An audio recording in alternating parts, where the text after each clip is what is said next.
எல்லாருக்கும் வணக்கம். அமெரிக்காவில் நியூயார்க் நகர மேயர் தேர்தலில் நம் இந்தியாவை பூர்வீகமா கொண்ட ஜோரல் மந்தானி வெற்றி பெற்றிருக்காரு. அமெரிக்கால ஆட்சி பண்றது யாருன்னு பார்த்தோம்னா, டொனால்ட் ட்ரம்ப். அவங்க பார்ட்டிலருந்து பார்த்தீங்கன்னா, ஒரு மெம்பர் பாத்துறாங்க. அவரும் வெற்றி பெறல. அதேபோல எதிர்க்கட்சியிலருந்து பார்த்தீங்கன்னா, பல வேட்பாளர்கள் வந்து நிக்கிறாங்க. அவங்களும் வெற்றி பெறல. ஆனா, நம் இந்தியாவை பூர்வீகமா கொண்ட ஜோரல் மந்தானி நியூயார்க் எலக்ஷன்ல நின்னு மேயர் எலக்ஷன்ல இப்ப வின் பண்ணியிருக்காரு. ஜோரல் மந்தானி யாருன்னு பார்த்தோம்னா, நம் இந்தியாவை பூர்வீகமா கொண்டவரு.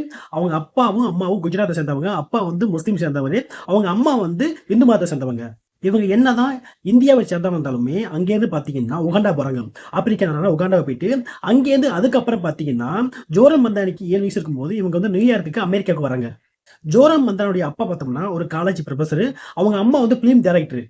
அமெரிக்கா வந்ததுக்கு அப்புறம் பார்த்தீங்கன்னா, ஜோரல் மந்தானி காலேஜ் படிச்சு முடிச்சதுக்கு அப்புறம் பார்த்தீங்கன்னா, தொடர்ந்து அவருக்கு அரசியல் மேல வந்து ஆர்வம் அதிகமா வந்திருக்கு. அமெரிக்காவோட முக்கியமான நகரம் எதுன்னு பார்த்தோம்னா, நியூயார்க் நகரம். அங்க பார்த்தீங்கன்னா, எலன் மஸ்க், டொனால்ட் ட்ரம்ப் இப்படி பல பேர் பார்த்தீங்கன்னா, தன்னுடைய தேவையான வேட்பாளர் நிப்பாட்டி எப்படியாவது மேயர் எலக்ஷன் வந்து வின் பண்ண வச்சிருக்காங்க. ஆனா, அதெல்லாம் தவிடுபடியாக்கி, நம் இந்தியாவை பூர்வீகம் கண்ட ஜோரல் மந்தானி இப்ப நியூயார்க் எலக்ஷன்ல நின்னு மேயர் எலக்ஷன் வந்து வின் பண்ணியிருக்காரு. அமெரிக்காவின் முதல் முஸ்லிம் மேயராக இவர் வந்து கருதப்படுறாரு. அமெரிக்காவின் முக்கிய நகரமான நியூயார்க்குடைய மேயர் ஆனதுனால கண்டிப்பா எதிர்க்கட்சிகளுக்கு ரொம்பவுமே சொல்லப்போனா பேரிடிது. அதே போல ஒரு பேட்டியில ஜோரல் மந்தானி டொனால்ட் ட்ரம்பையே தாக்கி பேசியிருக்காரு. ஜோரல் மந்தானி சோசியல் மீடியா மூலமா தான் ஓட்டு கட்டு மக்கள்கிட்ட இருந்து ஓட்டு வாங்கியிருக்காரு.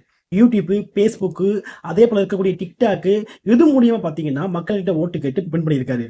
டொனால்ட் ட்ரம்போட கட்சிக்காரங்க நின்னாங்க. அவங்களையும் தோற்கடிச்சிட்டாரு. அதே போல எதிர்க்கட்சிகள் பல வேட்பாளர்கள் பாட்டுனாங்க. அவங்களையும் தோற்கடிச்சு முதல் முறையாக அமெரிக்காவுல நியூயார்க் நகரத்தோட மேயரா வந்து தேர்வாயிருக்காரு.